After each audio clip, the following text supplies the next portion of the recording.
Qu'est-ce qu'un écosystème? Comment fonctionne-t-il? Quelle est son utilité, sa fragilité?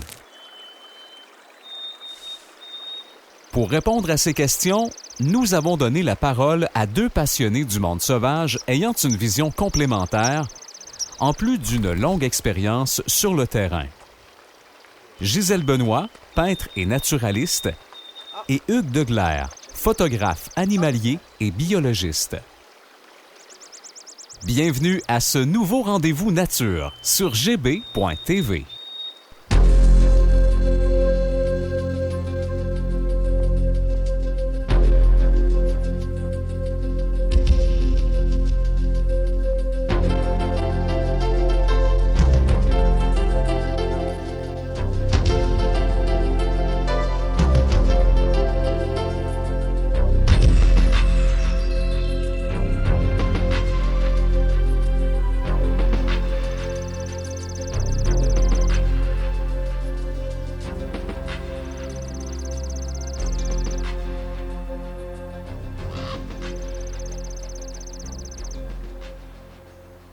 Gisèle et Hugues se sont rencontrés il y a quelques années au Parc national de la Gaspésie, dans l'est du Québec.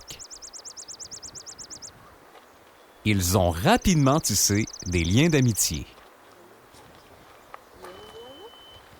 Ils partagent le même émerveillement pour le monde sauvage, mais aussi les mêmes inquiétudes concernant son recul. De là, leur engagement à sensibiliser le public aux beautés fragiles des derniers milieux naturels du pays, plus menacés que jamais. Selon moi, renouer des liens sacrés avec le vivant, c'est d'abord une quête personnelle qui se vit sur le terrain. Et mon but, que ce soit en peignant, en écrivant ou en donnant des causeries, c'est de transmettre à d'autres le désir de se lancer dans cette quête. L'art est un outil extraordinaire pour toucher les personnes, les émouvoir et semer en elles le germe de l'émerveillement et de l'espoir. Mais semer, ce n'est pas toujours suffisant pour que ça germe. La quête a besoin d'être guidée, et c'est là que la connaissance entre en jeu.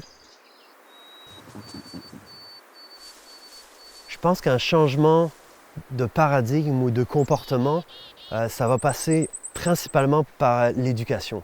L'éducation des jeunes aussi, pour vraiment orienter les gens vers une meilleure compréhension de la nature, puisque quelque chose qu'on connaît, quelque chose qu'on comprend, on a plus tendance à l'aimer et à le respecter. Puis même d'ailleurs, plus on l'étudie, plus on découvre des choses, et plus on découvre finalement une intelligence vraiment subtile dans la nature.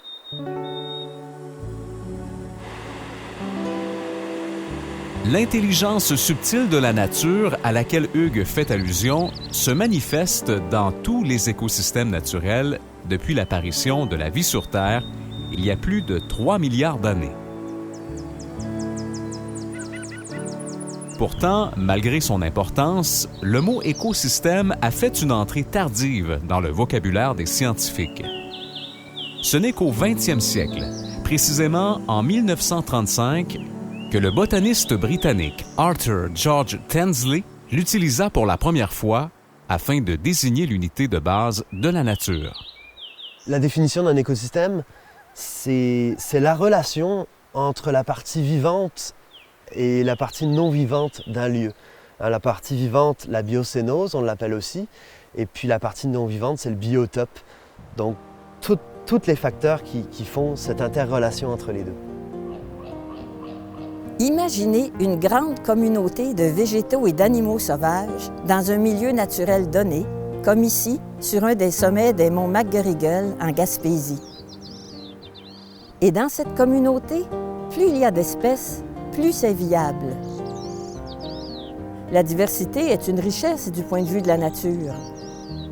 Le relief d'un territoire, sa géologie, son altitude, son climat, tout ça détermine le caractère unique de chaque système écologique.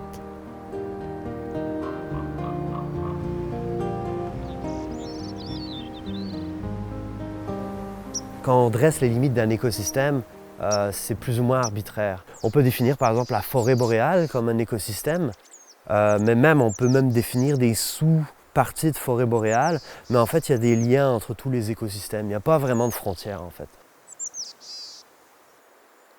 Par exemple, on peut parler d'une tourbière en disant une tourbière, c'est un écosystème en lui-même, mais la forêt boréale qui est à côté, il y a des êtres qui vont passer de l'un à l'autre. Il y a forcément des liens. Et tous les écosystèmes comme ça sont reliés. Tous les écosystèmes terrestres, mais aussi marins. Il y a des écosystèmes qui sont directement des interfaces entre les deux. Ou par exemple, en forêt boréale, il y a beaucoup de lacs. Puis l'écosystème de lacs avec la forêt boréale, il y a un tas d'interactions. Ça peut être le balbuzard pêcheur qui vient pêcher le poisson puis qui le ramène en forêt pour s'en nourrir. Mais par exemple, il va laisser sa carcasse au sol qui va être plus ou moins, on va dire, digérée par la forêt. Tout ça pour dire qu'il n'y a pas vraiment de limite des écosystèmes.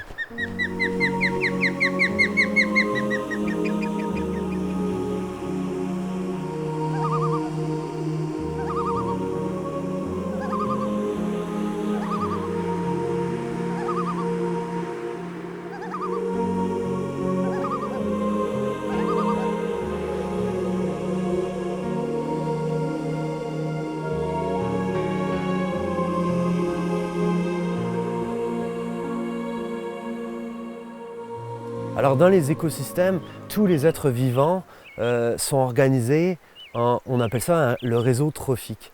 Et le réseau trophique, c'est un certain nombre de chaînes alimentaires qui sont plus ou moins linéaires parce que je dirais c'est plus un genre de puzzle où tout est interrelié. D'abord, on va avoir les autotrophes et les hétérotrophes. Les autotrophes, c'est ce qu'on appelle aussi les producteurs. C'est eux qui vont produire leur énergie, leur propre énergie, à partir de la lumière. Ces plantes-là, elles font un sucre, puis elles libèrent de l'oxygène. Donc ça, c'est la photosynthèse et c'est le pouvoir des êtres autotrophes, qui sont capables de produire leur énergie eux-mêmes, à partir de l'énergie du soleil et du dioxyde de carbone ambiant. Les êtres hétérotrophes, eux, ne sont pas capables de produire leur énergie eux-mêmes. Il faut qu'ils mangent. Il faut qu'ils mangent quelqu'un d'autre. Et puis là, il va y avoir les consommateurs de rang 1, de rang 2, de rang 3. Et ça va faire un peu la forme d'une pyramide. Plus on est haut dans la chaîne alimentaire, moins on est nombreux. C'est normal, il ne pourrait pas y avoir plus de loups que d'orignaux, par exemple. Il ne pourrait pas y avoir plus de prédateurs que leur propre proie, sinon ça ne marcherait pas.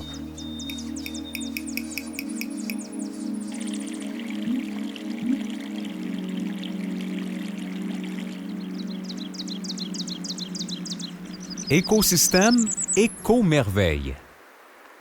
La complexité de la grande machine du vivant recèle une infinité de mécanismes attestant du génie de Dame Nature. Ainsi, certaines plantes peuvent être à la fois producteurs et consommateurs, avoir recours à la photosynthèse et à l'absorption de matière organique pour se développer. C'est le cas des Drosera, qui capturent des insectes avec leurs feuilles enduites de gouttelettes collantes. Ils les digèrent ensuite pour profiter d'un supplément d'azote et de phosphore. En plus des producteurs et des consommateurs, une troisième catégorie joue un rôle crucial dans le fonctionnement des écosystèmes. Ce sont les décomposeurs, regroupés en diverses communautés bactériennes et fongiques. Leur rôle? Recycler les minéraux et autres éléments utiles présents dans la matière organique morte ou excrétée par les êtres vivants. Champignons, végétaux, herbivores, omnivores ou carnivores, chaque type d'espèce est indispensable au maintien d'un écosystème naturel.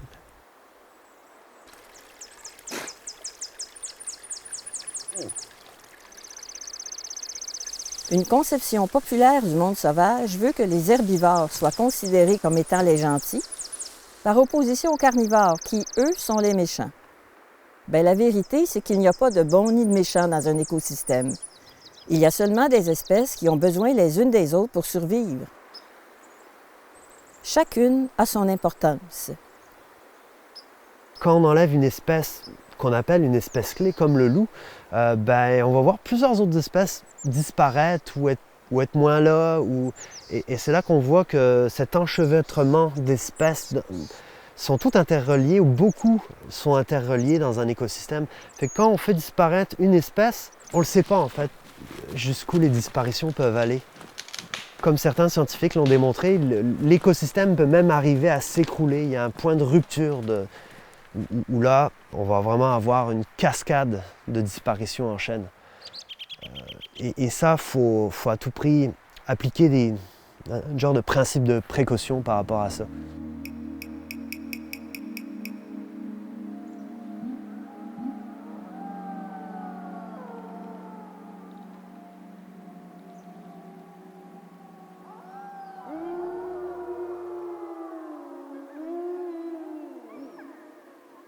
Bien, c'est connu, le loup maintient les grands herbivores en santé en capturant de préférence les faibles, les malades et les sujets parasités. Donc, il n'y a jamais trop de loups dans un écosystème. Nos territoires manquent souvent de grands prédateurs parce que, historiquement, au Canada et ailleurs, bien, ça fait des siècles que les gens les persécutent et les tuent, par ignorance ou par mépris. Mais quand on cesse de les tuer, il faut savoir que leur nombre ne dépasse jamais la capacité de l'écosystème à les nourrir. Sinon, ça serait d'admettre que la pyramide alimentaire peut s'inverser, puis ça, ça n'a aucun bon sens. Les lois de la nature sont beaucoup trop intelligentes pour causer un tel gâchis. Et ça, il faut le garder à l'esprit. Je pense qu'on a tout intérêt à rester dans une certaine humilité par rapport à la nature, puis à éviter de tomber dans le jugement des espèces qui auraient plus le droit de vivre que d'autres, des espèces qui sont considérées comme prédateurs, souvent vont déranger, ou même des espèces qu'on peut appeler nuisibles, alors que ces espèces-là n'ont rien de nuisible dans le sens où la nature, elle n'a rien fait pour rien, hein, de ce que moi je peux comprendre avec le temps. Puis si une espèce, elle est là après tout ce temps-là, c'est qu'elle a sa place, là. Sinon elle ne serait plus là. Ça, pour moi, c'est quelque chose qui me paraît évident.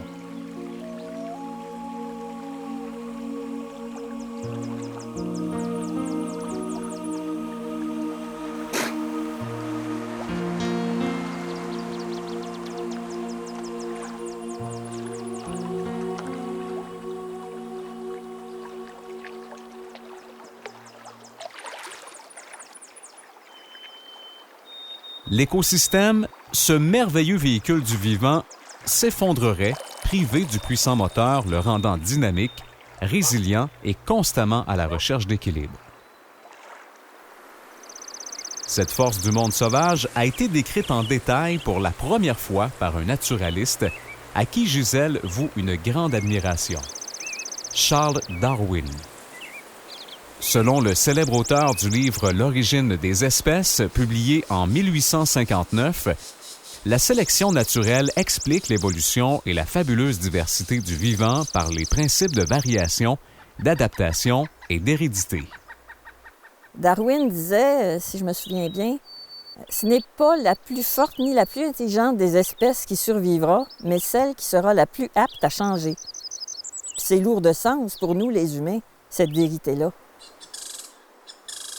Mais pourquoi une créature quelconque a-t-elle besoin de changer? Simplement pour survivre en tant qu'espèce au passage du temps. Je pense que Darwin aurait vu un très bel exemple d'adaptation chez le bec croisé, qui a acquis des cisailles efficaces pour extraire les graines des cônes de différents conifères.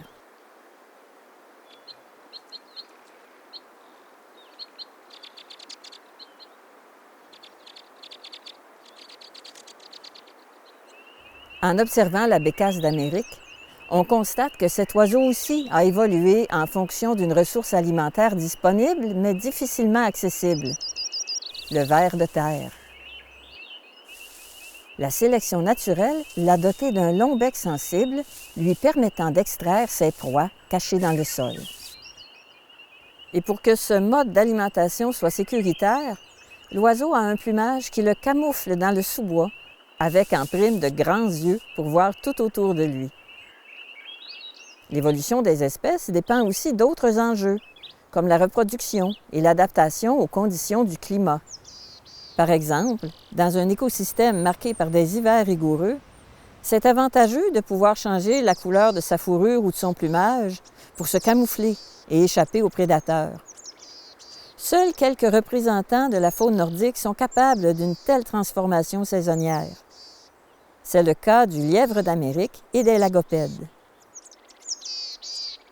Si on regarde un lièvre en hiver et le même lièvre au printemps, on constate l'incroyable adaptation qui lui permet de prospérer en tant qu'espèce clé de la forêt boréale. Donc, les espèces se transforment en réaction aux pressions de leur milieu. Et souvent, ça se fait de manière tout à fait aléatoire. Par exemple, si une toute petite mutation inattendue chez un individu s'avère un atout pour sa survie ou pour sa reproduction, il y a de bonnes chances qu'elle soit transmise à ses descendants. C'est grâce à des variations, à l'adaptation et à l'hérédité que le modèle de base d'un genre animal peut se ramifier en plusieurs espèces. Et évidemment, ça se produit en général très, très lentement, à coups de centaines de milliers, puis voire de millions d'années. On sait maintenant que les ancêtres des cétacés vivaient autrefois sur la terre ferme et marchaient à quatre pattes. Il s'est donc produit une évolution extraordinaire entre le stade de mammifère terrestre et celui de mammifère marin. Les modèles parfaitement adaptés, eux, changent très peu. Les libellules font partie de ces créatures exceptionnelles qui sont pratiquement demeurées identiques à leurs ancêtres qui vivaient il y a 300 millions d'années.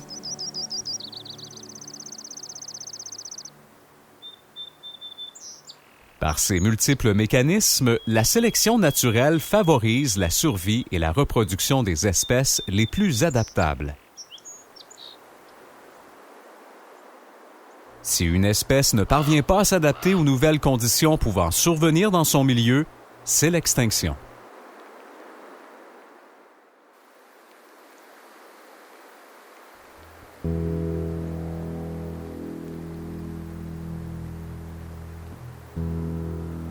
Des phénomènes naturels, comme les glaciations, transforment les écosystèmes depuis l'aube de la vie sur Terre. Mais depuis que l'homme surexploite les ressources naturelles, il altère l'environnement à un rythme insoutenable, au point que les espèces sauvages manquent souvent de temps pour s'adapter aux bouleversements dus à toutes les activités humaines.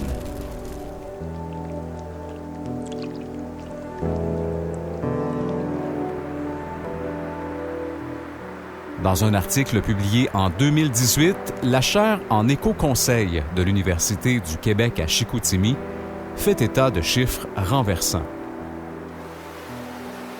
Depuis 10 000 ans, les humains ont fait disparaître massivement la vie sauvage. On aurait ainsi perdu en matière de biomasse 86 % des mammifères terrestres, 80 % des mammifères marins, 50 % des plantes et 15 % des poissons. Certaines espèces ont carrément disparu, d'autres se sont raréfiées au même rythme que se transformait leur habitat.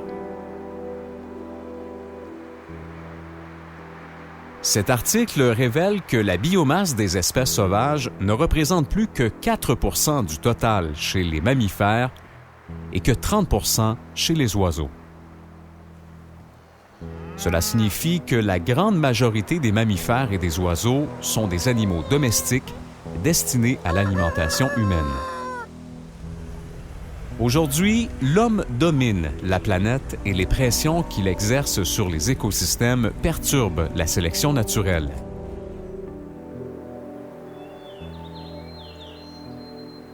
Le monde sauvage recule, fragilisant du même coup les services écologiques qu'il offre gratuitement à l'humanité.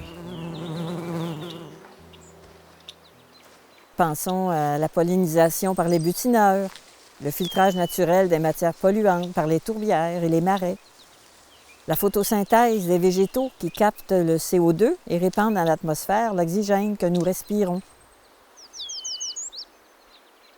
Quand on y pense bien, on se rend compte que la vraie valeur des services écologiques d'un écosystème, ça se situe bien au-delà de la transformation industrielle de ses ressources. Les écosystèmes soutiennent notre propre existence biologique, puis ça, ça n'a pas de prix. Puis il ne faut pas oublier que le monde sauvage, la forêt, la faune, ils enrichissent grandement la dimension émotionnelle et spirituelle de la vie humaine. Nous ne pouvons pas nous passer des bienfaits moraux que nous procure le monde sauvage. Et ne serait-ce que pour cette raison, la protection des écosystèmes doit être une priorité.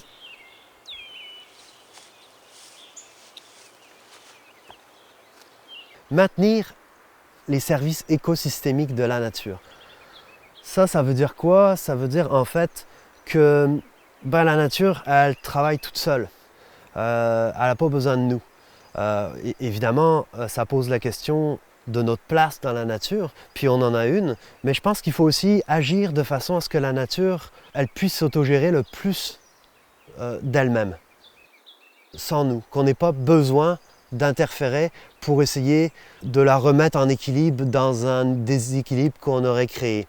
L'histoire nous montre qu'on n'est pas bon pour ça parce qu'on a participé beaucoup à déséquilibrer cette nature. Ah, ça paraît bien de dire qu'on gère la forêt et la faune. Quelque part, ça donne un faux sentiment de supériorité, puis ça renforce le mythe que sans l'intervention de l'homme, tout va mal dans la nature. En réalité, c'est plutôt le contraire. Les écosystèmes, les forêts et les populations d'animaux sauvages n'ont absolument pas besoin d'être gérés par nous. Ils ont besoin d'être protégés contre nous. Les seules choses que nous devons gérer, ce sont nos comportements et nos manières d'exploiter le monde sauvage.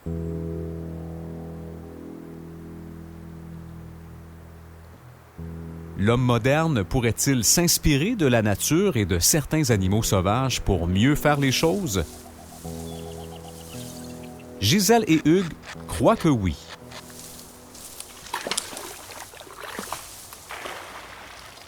Le castor, il est plus important qu'on le croit dans notre écosystème parce qu'il va recréer beaucoup de milieux humides. Nous, depuis un siècle, on a asséché presque la moitié des milieux humides qui existaient, d'où l'importance du castor présentement.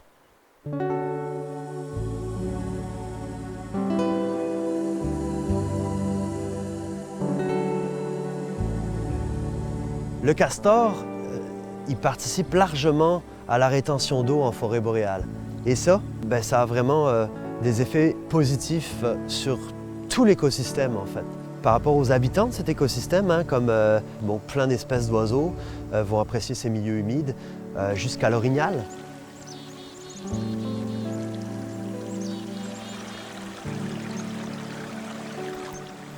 On parle du castor en tant qu'une espèce ingénieure, c'est-à-dire une espèce qui est capable de modifier considérablement son environnement. Il va se servir justement de la forêt des arbres comme sa nourriture, aussi pour ses matériaux de construction.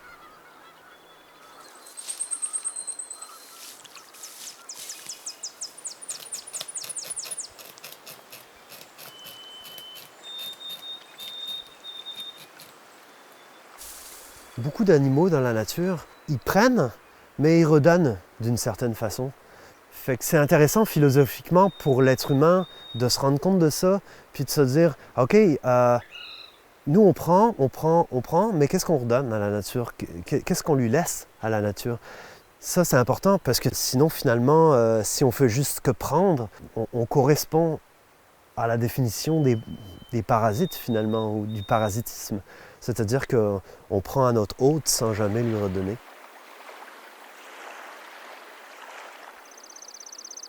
C'est comme une relation à deux.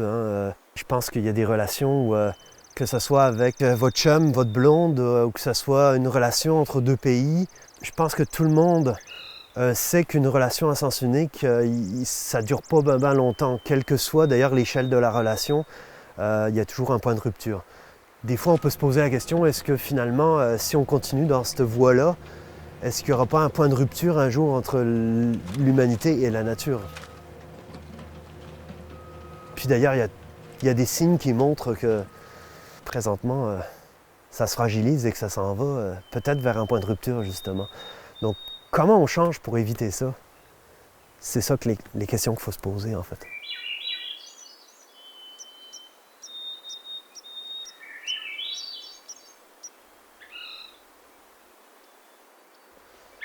C'est quand même beau, la Gaspésie. Ah oui, c'est magnifique. On n'en sort pas. Quand on a connu ça une fois, ça t'habite toujours. Ici, là, au parc, là, c'est des paysages encore vastes. Il y a moyen aussi de rien entendre. Oui. Pas une chainsaw, pas un... Fins observateurs du monde sauvage, témoins de sa grandeur et de sa fragilité, Gisèle et Hugues croient qu'il existe une étape incontournable pour éviter un point de rupture avec la nature. Pour bâtir une relation équitable avec le monde sauvage, il faudrait protéger les écosystèmes avant qu'une espèce soit menacée de disparaître. Puis ça, bien, idéalement, ça passe par la création d'aires protégées.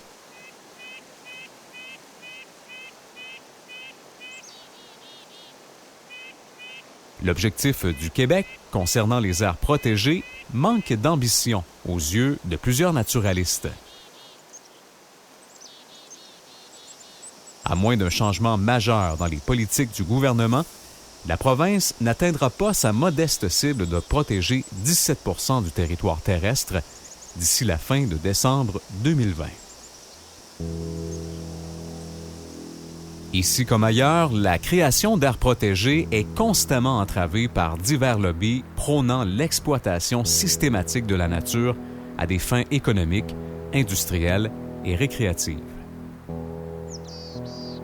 Les gouvernements instrumentalisent parfois la science dans le but de justifier le remplacement de la sélection naturelle par une gestion des forêts et de la faune basée sur des intérêts humains et non sur celui des écosystèmes.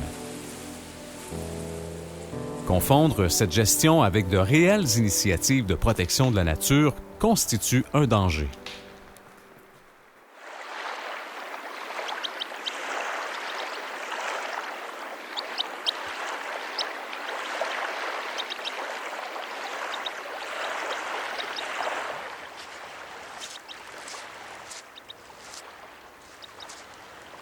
Moi, personnellement, j'ai fait un cursus scientifique, je suis biologiste. Je considère que ça m'a donné de la rigueur, ça m'a apporté un tas de choses. Mais aussi, j'en suis revenu un petit peu, pour plusieurs raisons. Parce que la science, c'est fait par des humains aussi, il ne faut pas l'oublier, qui ont des contraintes, qui ont des intérêts. Donc, il faut faire attention de ne pas, je pense, se retrouver dans la même erreur qu'on a fait avec la religion. Il faut toujours garder à l'esprit que la science, c'est un outil, mais c'est comme tout outil, ça dépend comment on l'utilise. Gisèle et Hugues ont peut-être mille et une raisons de s'inquiéter, mais ils ont aussi quelques bonnes raisons d'espérer. Moi, je pense réellement que déjà dans notre façon de voir les choses et donc d'agir par la suite, il ne faut pas considérer qu'il est trop tard. Il est peut-être trop tard, mais on n'a pas le choix. Il faut tout faire pour essayer de sauvegarder le plus qu'on peut. Je ne pense pas, par exemple, que le loup va disparaître de mon vivant, mais le bœuf musqué ou l'ours polaire, j'en suis pas sûr. Puis même le caribou, je dirais, j'en suis pas sûr. On verra. Mais je suis prêt à tout essayer pour justement que ça n'arrive pas.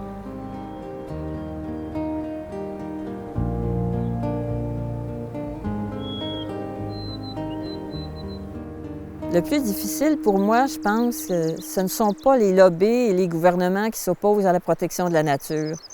Non, le plus difficile, c'est l'indifférence. L'indifférence d'une grande partie de la population face à la disparition de la faune et au dépérissement des écosystèmes. Et comme l'indifférence va souvent de pair avec le manque d'information, d'expérience et de contact avec la nature, la sensibilisation est devenue mon principal champ d'action. Alors, au lieu de l'éco-anxiété, je propose l'éco-émerveillement, l'éco-espoir. Puis souvent, ça marche.